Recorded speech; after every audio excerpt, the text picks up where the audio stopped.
تو ہم سب یہ عورت، شراب اور سونا یہ دنیا میں ایک عیاشی کی علامت کے طور پہ ظاہری بات ہے پیش کی جاتی ہے کہ بھئی آپ نے دین پہ کھڑے ہوئے ہیں تو ان تینوں میں کچھ متعین چیزیں ہیں جن پہ آپ نے چلنا ہے.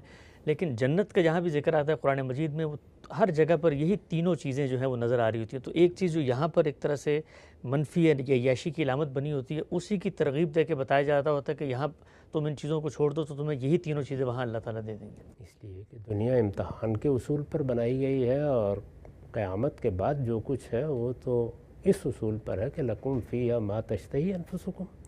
انسان کی خواہشات کو وہاں پورا کر دیا جائے گا، جو ہم چاہیں گے وہ ہمیں مل جائے گا. دونوں دنیایں بالکل الگ الگ مقاصد سے بنائی گئی ہیں. یہ دنیا تو اس اصول پر نہیں بنائی گئی کہ جو تم چاہو وہ کرو. یہاں یہ کہا گیا ہے کہ تمہیں وہ کرنا ہے جو وہاں تمہیں پاکیزہ بنا کر داخل کرنے کا ذریعہ بن جائے. تو اس لیے ایک ایک چیز کے بارے میں یہ سوچنا ہے کہ کیا چیز پاکیزگی کا ذریعہ بنے گی اور کیا چیز آلودگی کا ذریعہ بنے گی.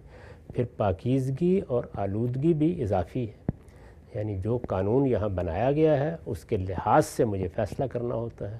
یہ جن چیزوں کا آپ نے ذکر کیا ہے وہ ساری چیزیں یہاں امتحان کے لیے دی گئی ہیں. ان پر کچھ پابندیاں لگائی گئی ہیں، ان کے لیے کچھ حدود طے کیے گئے ہیں.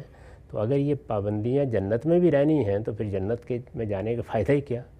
جنت تو ہے ہی اس لیے کہ جب ان پابندیوں سے گزر کر اپنے آپ کو پاکیزہ بنائے رکھو گے تو اس کے صلے میں پھر تمہاری خواہشات پوری کر دی جائیں گی.